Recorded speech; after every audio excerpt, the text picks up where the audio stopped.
The views, thoughts, and opinions expressed in the podcast belong solely to the hosts and not the host's past, present, or future employers.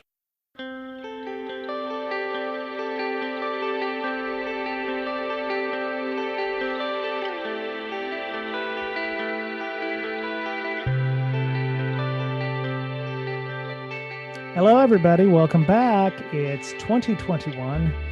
And it's Breaking Down Security, and I'm Brian Brake, and with me, as always, for the last 6 years, has Mr. 7 years? You shook your head, Mr. Betcher. Is it 7 years? I was shaking my head because I don't remember. I would not have been able to answer that question. I don't remember when we started. LinkedIn tells me, and then I get all these congratulations on your work anniversaries, and I'm like, what the hell's that for? Oh, right. I don't know any people. Why are you saying congratulations? Yeah, I've got like 3,000 LinkedIn member group, connections. And I'm like, who the hell is this guy? Okay, cool. Thanks, man. And the other dulcet tones you heard there was, of course, Miss Amanda Berlin, who, congratulations, got a well and overdue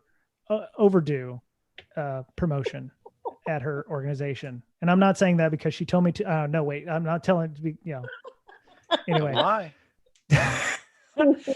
No, but so she got a very well-deserved promotion at her company there. And I'm just happy that, she had that happen. So congratulations.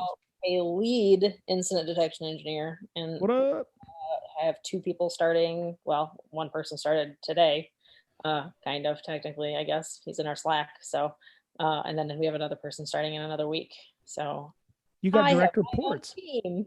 Well, it's not like I'm a lead. I'm not management. So I still get to do everything that I've been doing, but I also get to shape those people and lead projects. I don't know. It's a very loose lead title, but no, that's awesome. No, because usually when you work in a small company and you get a promotion, it's just title and not money. But you got some fat rolls of cash coming in, so that's nice.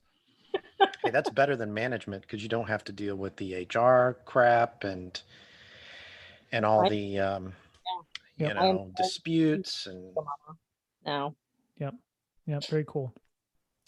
Yeah.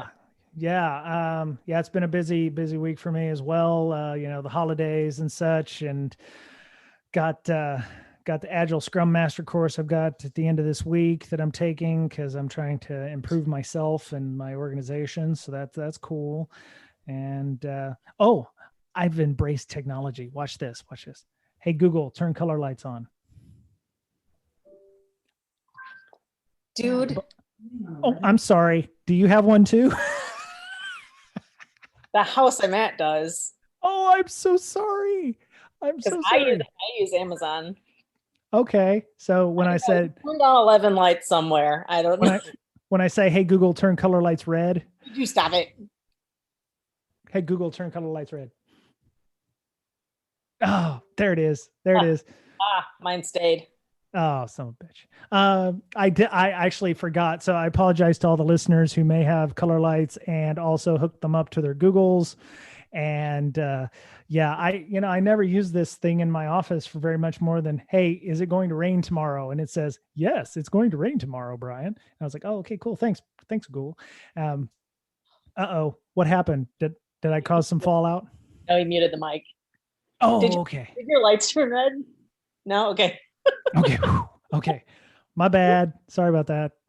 I use this. I got one because I made the joke that's like, oh, if I get an internet light, I'll get to enjoy having outages and, not understand how they work and stuff. So I just like playing with it and changing it colors, and then I turn it off. I don't do anything else with it. So I changed the ones above my island. So I have like these I don't know what kind of lights they're called. They're like the ones on the string that come down, and they have the metal.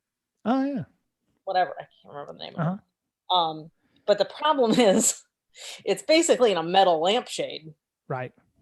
So even though it's right next to the router, I feel like it kind of gets in the way sometimes because there's three of them and it's a group, and I'll say, hey, turn the island lights red, and two of them change and the other one just fucking up. Sorry. Yeah.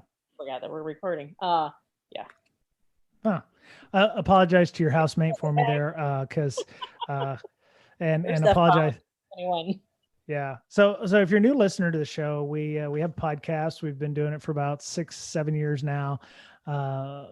And, we talk about all kinds of different things. We have interviews. We are starting to branch out into potential sponsorships. Like we had a three group, a 3-part interview kind of thing with Illumio last year. So that's cool. We are looking for snake oil type stuff. So if you're a cryptocurrency, we don't want to talk to you. Maybe if you're a security guy working for a crypto company, which I did hear one of those the other day, I wouldn't hate on that. But if you're just going to try and, sell us on your blockchain, you can go pack sand. So, cool. So, let me see. So we do have some news this week. We are working on some interviews coming up for this year. My local meetup, we had Frank McGovern, who came on talking about a blog post of his on what happens once you get like the top tier Microsoft E5 license and some of the stuff. So I'm going to try to get him on to talk more about that. It was a very interesting discussion. But so the first news article we have is about so I'm not up with all the YouTubes and all the fancy people with a lot of followers. What's that? So many of them. There are a lot of YouTube stars. Yeah, and they all have more followers than we do on YouTube. My daughter, of course, is all hip and up to date with all of that, and I go, wow, we just got 600 followers on YouTube, and she's like, ha ha ha, Dad, you're nothing. And I was like, oh, great. So this person, his name is Dream, and he was doxxed. Now, for those of you who don't understand what a doxing is, it's when your personal information is strewn up on some kind of social media platform, highlighting where you live, what you do, your name, your picture, etc. Dream was well known for doing speed runs in Minecraft and caused controversy because a lot of people believe he cheated. I don't know the backstory in this. I was going to ask you if you knew what speed runs in Minecraft were, because when I think of speed run, it's like when I saw like the really good people that were like awesome at Mario going like through the levels really fast. But I don't think Minecraft doesn't really have levels, so I wasn't sure what a speed run was. Yes.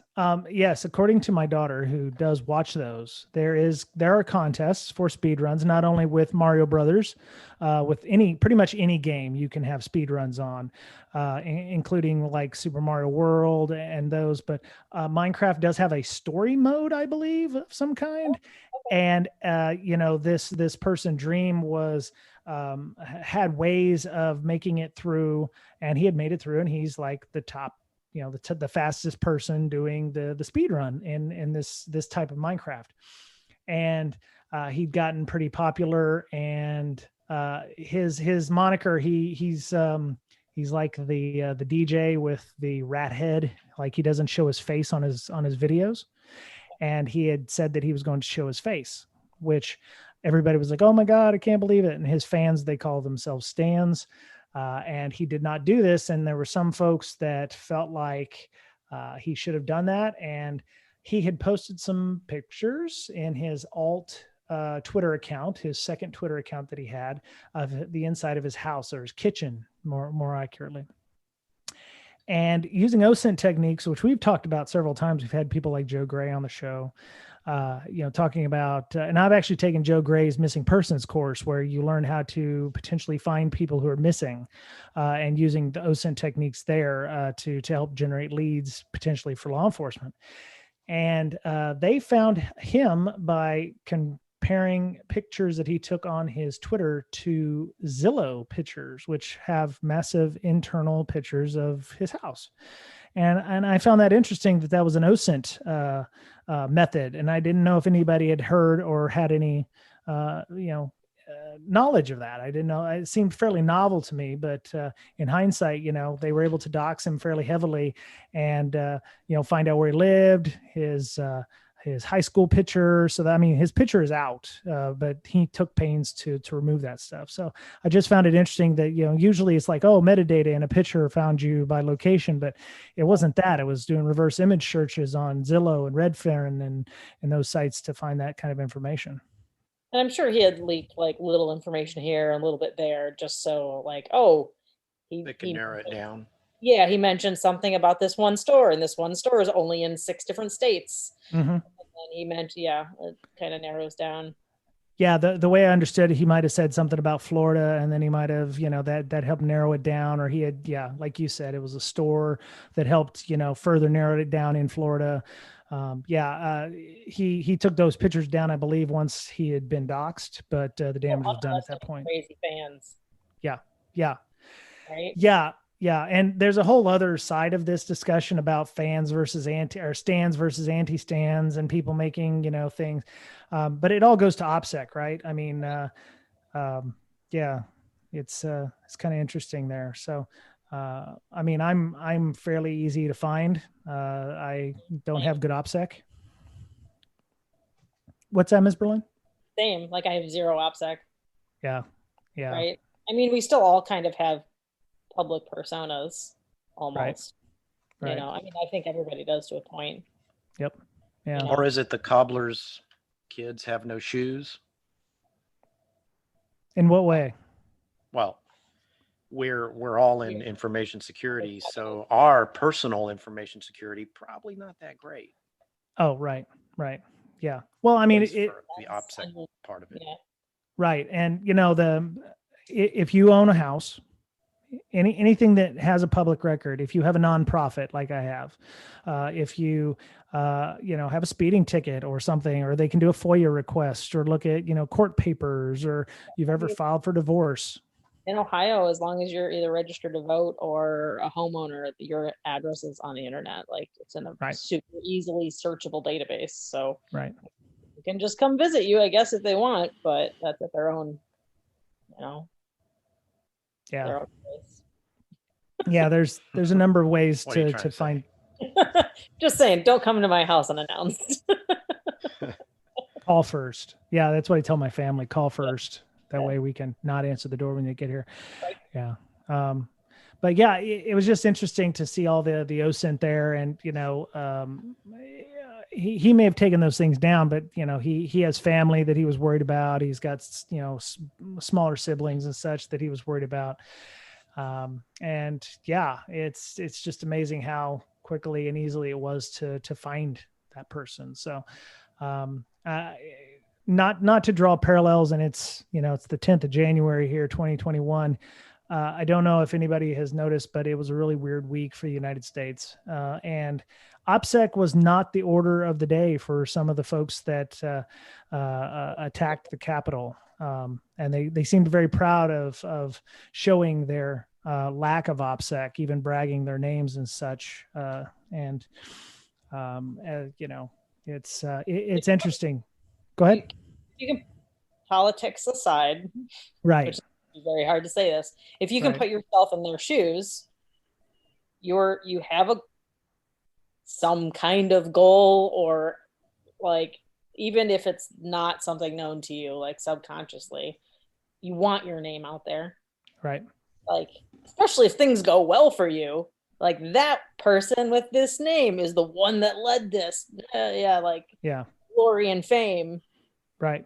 Like have the capability to think, oh, what if everything goes wrong? And now like I committed a bunch of felonies.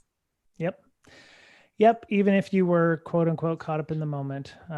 It just bothers me as a veteran that all that stuff happened, and that there were veterans in the crowd that, took an oath to defend the Constitution and didn't do it. So kind of bothers me in that respect. And I hope they learn their lesson when they're sitting in prison, and hopefully have lost their pensions and, dishonor, losing all their benefits. So that's it's really bad shit. So I want to skip down here because we talked about SolarWinds quite a bit at the end of the year, and there were developments even after that fact that we can talk about. But I wanted to talk about the Cobalt Strike and Metasploit stuff because Ms. Berlin said that she had some interesting stuff about that. So ZDNet said Cobalt Strike and Metasploit accounted for a quarter of all malware CNC servers in 2020.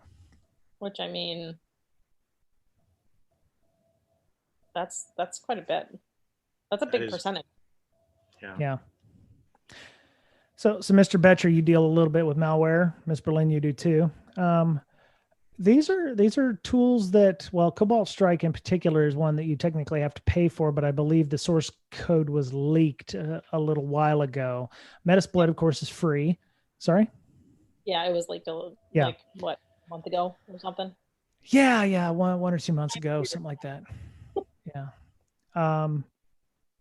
These are open source tools, and a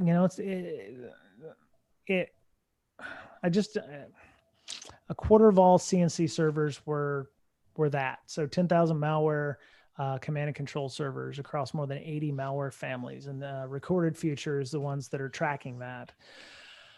What does that say about the industry as a whole if things that are either leaked source code or completely free are still very useful in that respect? Should there not be YAML rules or, snort rules, or, your MSP should be looking for anything running on port 4444 or, looking for those kinds of things? Am I wrong in that thinking? Sure, but I mean, No. really, not everybody has snort or any IDS or endpoint stuff or a firewall. Well, most people have some sort of an antivirus. A lot of companies have this fancy whiz-bang EDR. One would have to assume that being open source and out there, that Cobalt Strike and Metasploit would be somewhat detectable by these tools. Right. Yeah. Go ahead, Ms. Berlin. You think? I don't know. Yeah. And also, I kind of want to know, like, is this the first year they did this? They counted? Like, is that more than last year? Is that less than last year? Right. Like, there's no real trend in graphs. It's just like there is now 25%, or like last year there was 25%. Like maybe, in 2019 it was 50%, and it's better now. Yeah. According to Recorded Future, they said two of the pen testing tools have become top, 13.5% for Cobalt Strike, 10.5% for Metasploit. And they said that across the years, the InfoSec industry has noticed a rising trend in the use of open source security tools as part of malware ops, especially the increased usage of offensive security tools. So I would imagine that they're either seeing the trend or they are just starting to notice it in that respect. Because we've seen Cobalt Strike. I don't know that we've seen any Metasploit stuff that wasn't tied back to a pen test. I'm right. Sure. But also, like, we have a lot of logs that we look at, so maybe. Yeah, that's a good point. I haven't seen any Metasploit stuff, but I have seen Cobalt Strike. Mm-hmm. Yeah, and I guess the story that I'm seeing here, I mean, there are ways to customize that, right? You can use specific payloads, or you can use randomizers that would make those Metasploit payloads, not detectable. I don't know if the EDR world has gotten any better, but they said Cobalt Strike was used by Mustang Panda, Ocean Lotus, Fin7, which is one we've definitely heard of, Fin7, APT41. Metasploit was used by a group called Joint Worm and Turla, which I've heard of Turla so much. Puppy Rat, PowerShell Empire is being used by Sandworm and Gadolinium. And let me see, what is that? Interpreter, Muddy Waters, and TA505, Armitage, Wizard Spider, and Responder, APT28, APT40. These are all, open source tools that people created to help. It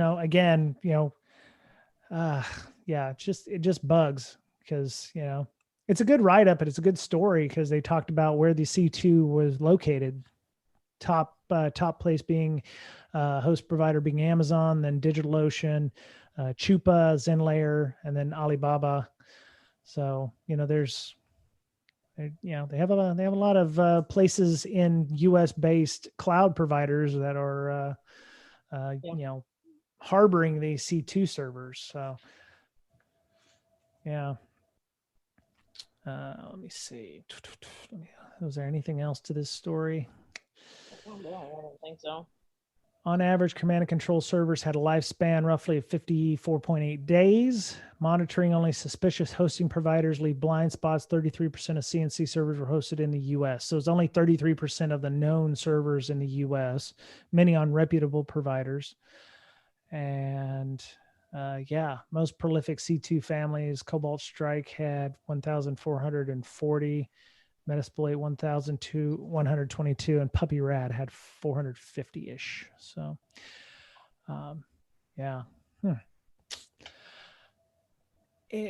guess this just goes to show you it doesn't have to be fancy; it just has to work, and that things like Metasploit are going to continue to haunt us for years, being used by bad guys, for years to come. But yeah, it just bothers me that there's no way to actually effectively. The good guys should be finding ways to help us detect those things, or, maybe the creators of it. But maybe I have the wrong idea on what that tool does. So, any other thoughts you want to talk about with her? You said, Miss Berlin, you said you had a customer that had seen something similar to this using PowerShell Empire. Yeah, it was a PowerShell dropper from Cobalt. Okay. Like it dialed back to a Cobalt server. Right. Okay. How did that get detected? Was it by a rule that had already been created, or was it just odd behavior? No, execution bypass stuff, and trying to encode the command, and there was a bunch of switches and stuff on there. Like it was just downloading a Bitly link. Oh, okay. All right. Let me see. I think we can go back up to the SolarWinds stuff. So more story information keeps coming out about the SolarWinds hack. First we found out that, FireEye was affected and they got hit by it. And then the government agencies all over the place got hit by it. Mr. Betcher, you work for a fairly large organization. Where do you run SolarWinds in your environment, or do you want to tell me that in terms of OPSEC? Well, my company works with a lot of companies. So as an overall partnership, yes, we were affected by some of that and cleaned it up pretty quickly.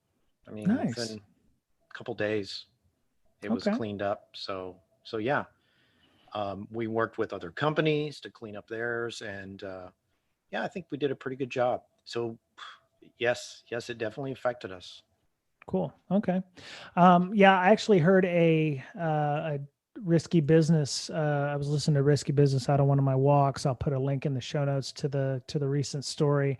They did a post write up on that where they said, 400 and some of the 500 top, Fortune 500 companies use SolarWinds, but depending on who you were, if you were infected by SolarWinds and the malware lit off, it would actually go to DNS records. And if you were not one of their targets, there was actually a kill switch that the bad guys had put into place to shut that off. So if you were not one of their targets, being either, I don't know, the US government or specific groups like FireEye or CrowdStrike or what have you, it just killed the malware. It would shut itself off and you weren't infected, and it would deactivate itself. Now they said deactivate, that doesn't necessarily mean disabled completely. It's not going to be able to reactivate itself in the future.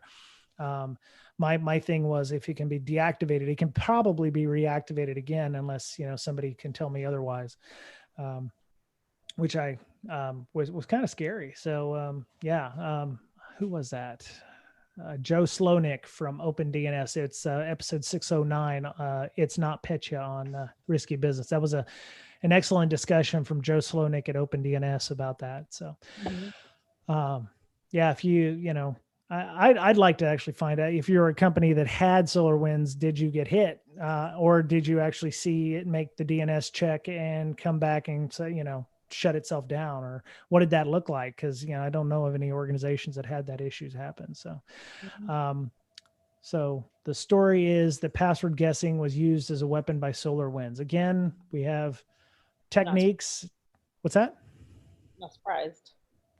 Like, I feel like it's just used in most places anyways. Like, that's going to be your initial access point for the most part. Yeah, but it's password guessing. I mean, come on, man. I mean, when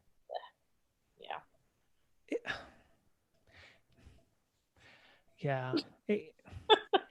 No, it's just like, come on. It's like, if they're brute forcing passwords, you should be seeing that stuff happening. Now, unless they were able to dump the hashes and they could do it offline, I could see that. But, this is like, somebody didn't notice that SAML tokens or something were being used like multiple thousands of times, or, brute forcing these things. Why did they not notice this stuff? Why did they not notice this stuff? So, because they were all working from home. I don't know. Well, that's an interesting thought. Yeah. Maybe they don't have the same visibility that they would if they were in the office. But, I don't know about that. Maybe. Yeah. You would think. Yeah. Hackers manipulate IT management system to update and secure unauthorized access. Perpetrators inserted malware into an update. So Microsoft stated the hackers' primary aim was to secure entrance to cloud-hosted infrastructure. Many instances was possessed by the company's Azure and Microsoft 365 environments. I know they said they had gained access, or it sounded like, according to Dmitry Alperdovich on Risky Business, that they had gained access to the O365 account of somebody at CrowdStrike, but CrowdStrike doesn't use their O365 account. So they found nothing, a whole bunch of nothing, which was kind of an interesting concept there. Attackers modified several Orion app versions to attach malware and used a malware strain called Sunburst to corrupt Orion app updates. I hate to be doomsday, but I think that there's going to be more coming out about this, or things where we can attribute future breaches to this. Cause I talk about them deactivating the systems.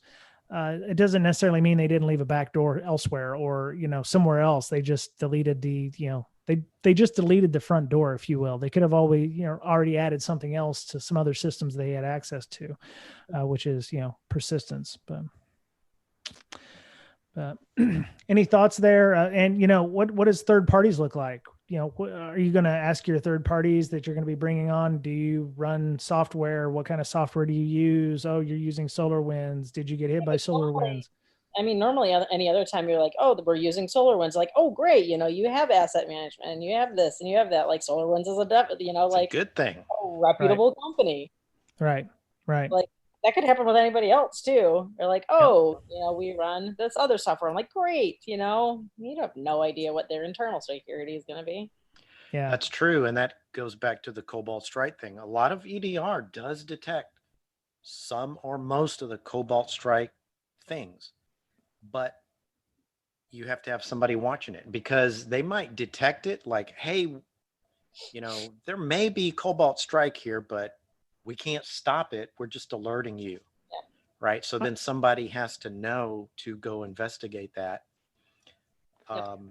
Otherwise, if you don't have a team that's knowledgeable enough, they might just say, oh, detected Cobalt Strike. Great. And then, go on about your business. Like nothing happened. Must be another type of malware. I'm sure our endpoint detection deleted it. Or it got buried in their other $1 million. Yeah. Right. Or, you always detect Cobalt Strike. We'll just, have the little bird with the, the accept on the button as he's, it's just acknowledged. Right. Yeah. It's got got the finger holding down the enter key for the acknowledged errors, so that they don't have to investigate everything. It's kind of rough, but I would hope that, we'll find better ways of detecting that.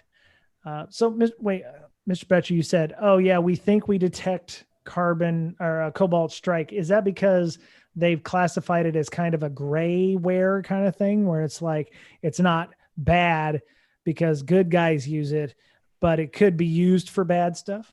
No, it detects it as bad. Okay. So it can detect a lot of the things that Cobalt Strike does, and not all of them are, the EDRs that I've used Right. and had the pleasure of having Cobalt Strike used in the organization.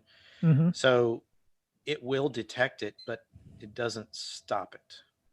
Yeah. Right. You still have to go investigate that because you probably still have hacker on box. It didn't prevent the attack. It may have detected and prevented that piece of it.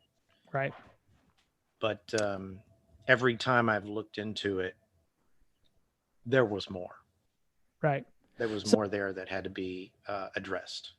okay. So there's a window there where you get the alert. Hey, it's Cobalt Strike. We found this. By the time you go and investigate, could an attacker have covered his tracks to the point where you go in and look for the indicators that Cobalt Strike's there and it's just not there? And you're like, oh, it's just a false positive. I won't have to worry about that again. Is that a thing? No, because you can go into pseudo forensics mode at that point, and you can definitely tell that somebody was there doing something. Okay. Right? And these alerts for Cobalt Strike with the EDRs, generally pretty accurate. Right. Okay. Ms. Berlin, anything there? Will the logs show that there was something there? It wasn't just, you're that was fake, or, the person wasn't there, or whatever. Yeah, you know what to look for. Okay. Yeah, you can definitely see the network connectivity coming from certain processes. Like if logging done, I mean, with Windows, it might not be logging any of that stuff. Okay. All right.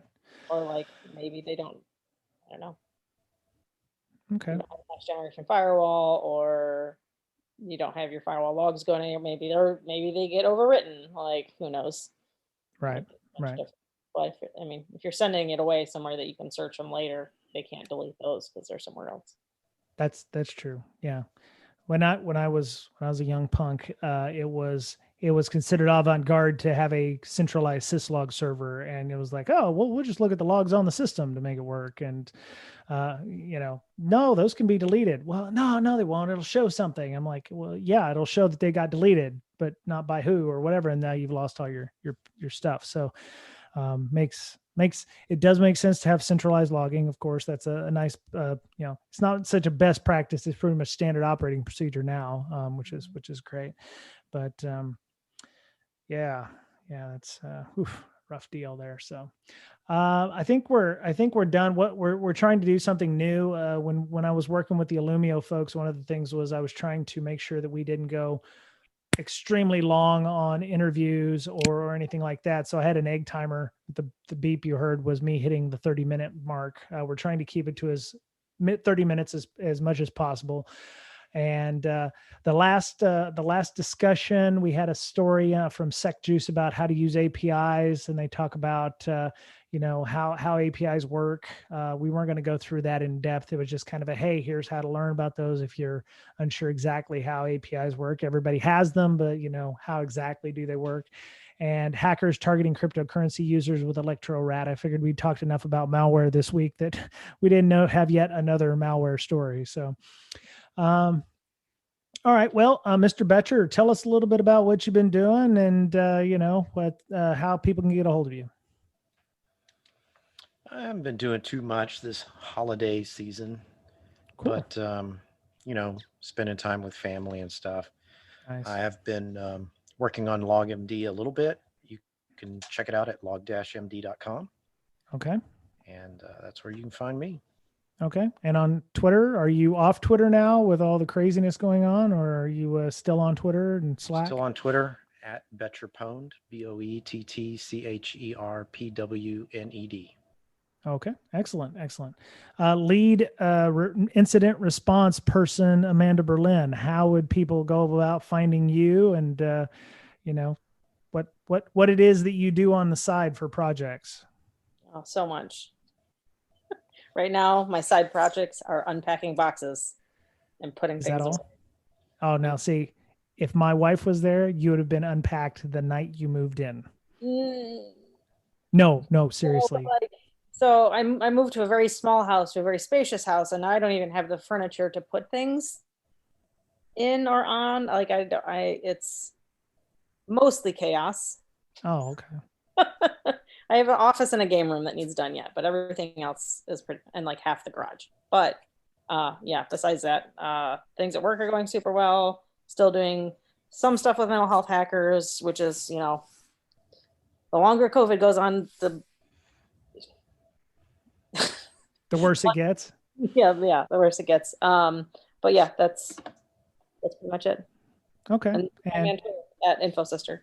okay. Yeah. And Mental Health Hackers has its own Slack with regard that is available. So if people out there want to talk about their issues or any, maybe talk about, their feelings, we have a mental health channel on the Brakesec Slack, but this is more dedicated towards what their goals and aims are. So I put some funny cat videos up in the one on ours, but if you're having issues or you want to talk about that, they actually have a veterans group too. So Ginger Hacks, Tom is one of the members of the board there over at Mental Health Hackers. So it's Hackers Health on Twitter, I believe. So Yep. Cool. We have a Slack, like I said, Brakesec Slack. We have huge community of people, a lot of different channels. We have a mental health channel. We have a CTF channel and an education channel.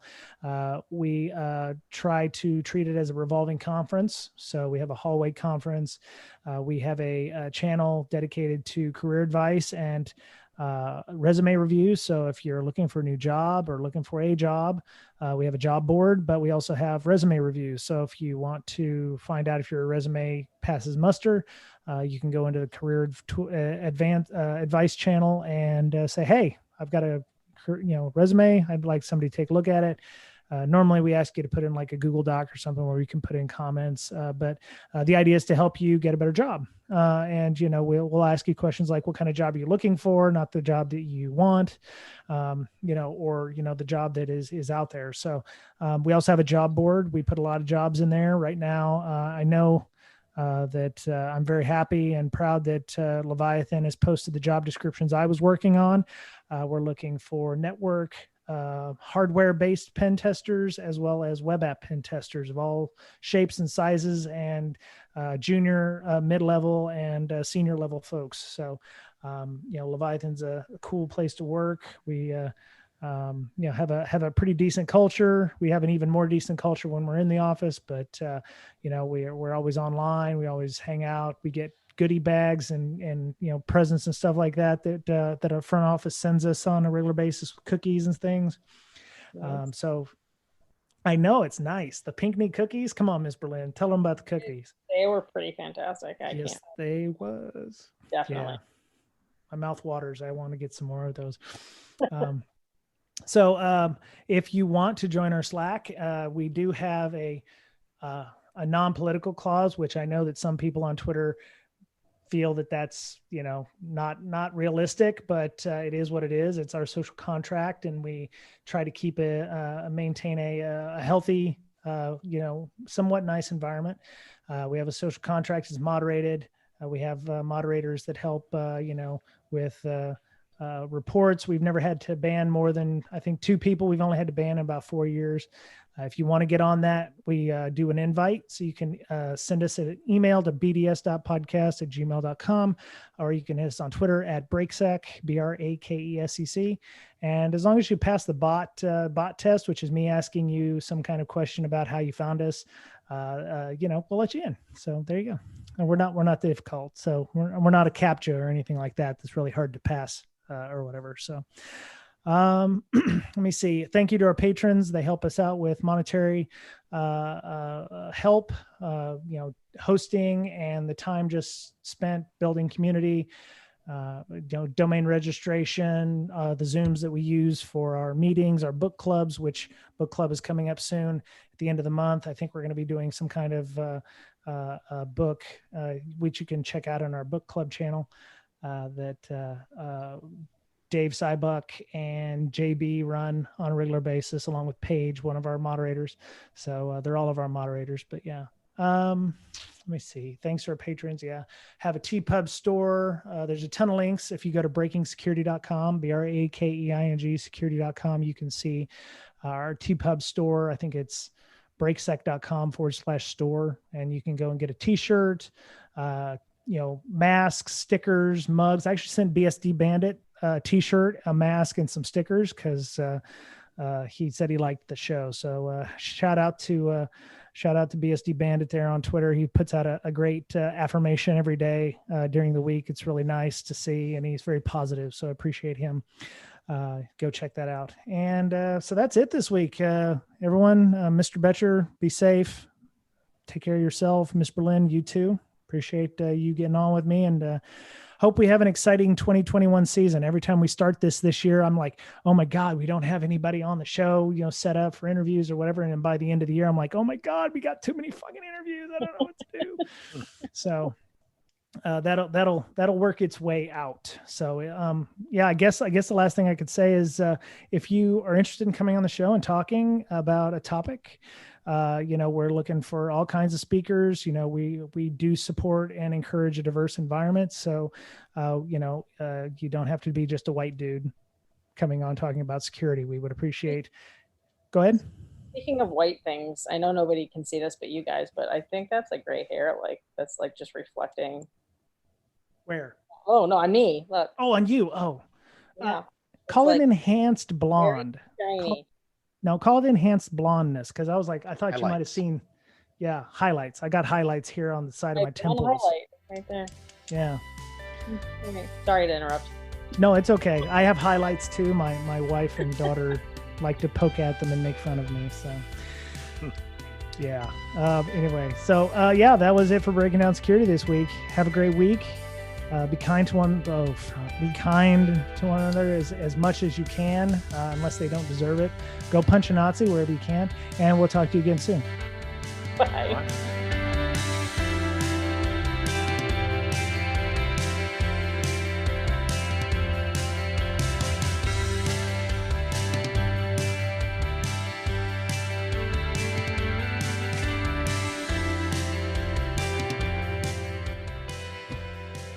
Oops. Go punch a Nazi. I actually got, there were a couple episodes where we had at the end of the year where somebody was like, hey, there's like 20 minutes of silence and then there's more audio. And I was like, those are our Easter eggs. And he's like, oh, well, it really is weird because it adds a lot of extra time to the podcast. And I was like, well, that's,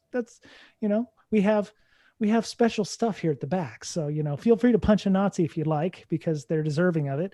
And are you still poking at that hair? I'm going to pull it out if I can. No, don't pull it out. Why? No, because it's okay, now I can't see it. It's fine. It shows experience, because look at all this here. Look at all that. Look at it. You want to know something cool though? Okay. Should I stop recording? No, it's all right. Okay. We did our Blue Mirror end of the year thing. Yeah. Right? We had our end of the year meeting and looked at all the data and everything that we've done over our first year. Yeah. Right. So our first year, 553 terabytes of data. Holy shit. Really? Yeah. And most of that was in Q4. Oh my God. We're expecting around 10 to 12 petabytes next year. Oh my God. So when I worked at HP, we had these huge tape robot things that looked like silos that were about 10 foot tall, and they were packed with these huge DAT tapes, and there was a robot arm. Yes. Yeah. Kind of like Rogue One, where they had the thing where, and they would try to take tapes out. Those hold 2 petabytes. At the time they held 2 petabytes. Yeah. That's amazing. Yeah. So I was trying to put it into perspective, because we have a lot of people that aren't in our sales team and marketing and all of that. I was trying to put it in perspective. Right. And my boss already did. He's it's over, 183,000 hours of HD Netflix streaming, or over 137.5 million MP3s, which if you look at how many how many songs are on Spotify. Right. There's only 50 million. So we have like, oh my God, 3.5 times the data that Spotify does. Isn't that the way? It's like measurements is like, they measure it in Library of Congresses. You're measuring it in number of Spotify's. It's like 3 Spotify's worth of, Right. Oh man. But one of the guys we hired that's starting actually is one of the organizers for B-Sides Connecticut. Oh, very cool. Okay. That's Connecticut. Nice.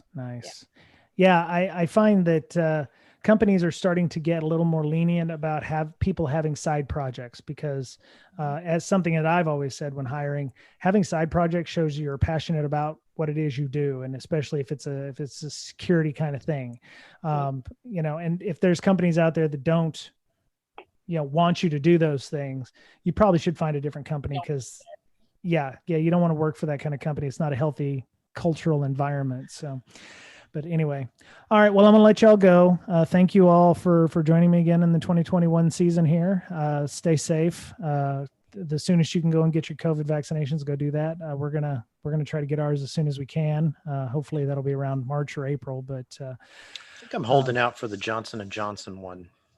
Oh yeah, they have the actual the whole virus instead of the, what do you call it? The little nodules. They call it mRNA. It's not the actual virus itself. It's pretty much the directions on the map of how to get to the virus. The way I have to explain to my mother, who said, I'm not going to get that virus unless somebody makes me do it. I was like, Mama, it's not the virus. It's just the map that shows you how to get to the virus. I want the actual virus though. Well, how I've been explaining it, it's genetic mutation. You'll never be the same, and neither will any of your children. Yeah, you'll get extra arms and eyeballs and shit. So, yeah, don't tell my mother that, and yeah. It's craziness. So, all right. Well, y'all stay safe, please. And we'll see y'all next week. All right. Later. All right. Bye.